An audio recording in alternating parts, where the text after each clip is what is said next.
আমি আপনাদের মাঝে কিছু শেয়ার করতে চাই।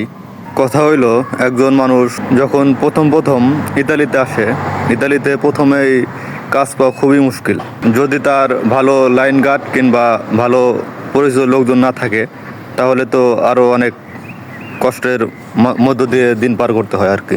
তেমনই একজনকে আমিও পেয়েছিলাম, যে ইতালিতে আছে 1-1.5 বছর অনেকের বেশি হয়ে গেছে, কিন্তু সে কোনো কাজ কাম করতে পারতেছিল না। সে আমার পাশের এলাকারই। তো তারে আমি আমার কাছে নিয়ে আসি, আমার কাছে কাজ দেই। যখন সে পুরোপুরি না, মোটামুটি কাজ যখন সে শিখে যায়, তখন সে কি করে আর কি বলে সেটা আপনারা একটু শোনা দরকার, আপনাদেরও শোনা দরকার। ভালো থাকিস রে। তুই যা তো চুতিয়া আগে জানছিলাম না। তুই ভালো থাকিস। তুই যা তো চুতিয়া আগে জানছিলাম না। তুই যা এত আলহামদুলিল্লাহ, আলহামদুলিল্লাহ, খুব ভালো ভালো কইছস রে ভাই, খুব ভালো কইছস। তুই আবার শুক্রিয়া আদায় করস রে ভাই। আলহামদুলিল্লাহ, মাশাল্লাহ মাশাল্লাহ, শুক্রিয়া আদায় করছস, মাশাল্লাহ। তুই যে কি নাটোর গুরু, এগুলো ভালো জানা আছে।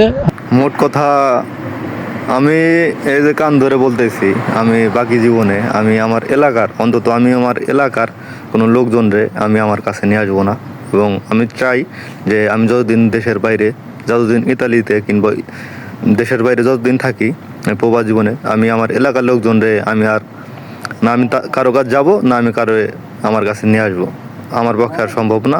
জীবনে অনেক কিছু শেখার প্রয়োজন আছে, অনেক কিছু শেখার বাকি আছে, অনেক কিছু দেখার বাকি আছে। সব কিছু দেখতেছি, সব কিছু শিখতেছি। তবে দয়া করি ভালো থাকো, দয়া করি ভালো কিছু করে খাও, সমস্যা নেই।